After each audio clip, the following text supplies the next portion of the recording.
Assalamualaikum warahmatullahi wabarakatuh. Oke, pembahasan kita kali ini adalah psikolinguistik.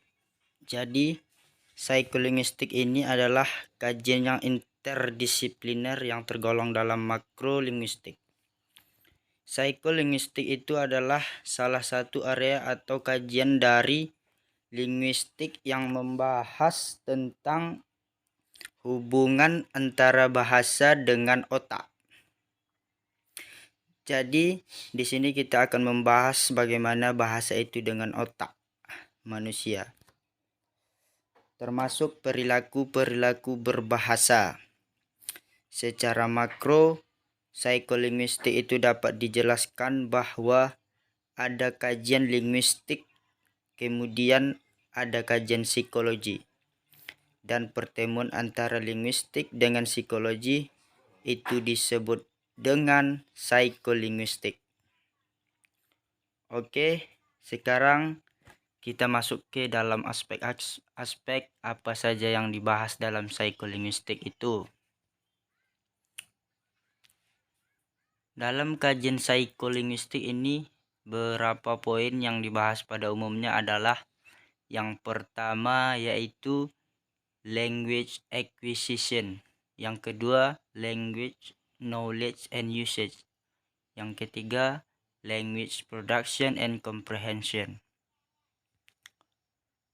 Language acquisition is berhubungan dengan bagaimana hubungan bahasa itu didapatkan. Artinya bahasa itu dilahirkan atau dipelajari. Selanjutnya language knowledge and usage itu berhubungan dengan decoding and encoding. Decoding itu bagaimana bahasa itu dirangkai, kemudian bagaimana bahasa itu diucapkan. Jadi prosesnya itu secara motorik dalam otak, kemudian bagaimana dia diucapkan. Dalam hal ini dia berhubungan dengan pengetahuan bahasa. Selanjutnya language production and comprehension itu berhubungan dengan bagaimana bahasa itu diproduksi, mulai dari tataran anak-anak, orang dewasa, dan disabilitas atau orang yang tidak mampu dalam berbahasa. Secara keseluruhan, 3 aspek dalam psikolinguistik ini kemudian dia merupakan dalam satu kaitan bagaimana bahasa itu didapatkan, kemudian bagaimana bahasa itu digunakan. Selanjutnya, studi dalam psikolinguistik. Yang pertama yaitu theoretical psycholinguistic. Ini membahas tentang teori-teori tentang psikolinguistik. Yang kedua, educational psycholinguistic, yaitu membahas tentang psikologi pembelajaran bahasa. Ketiga, ada development psycholinguistic, bagaimana psikolinguistik ini berkembang.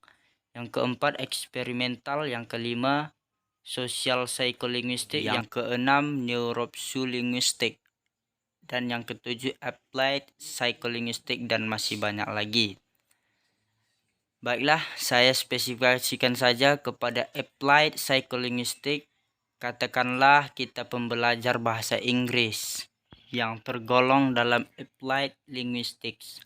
Jadi, applied psycholinguistic ini sangat berpengaruh dalam applied linguistic tersebut.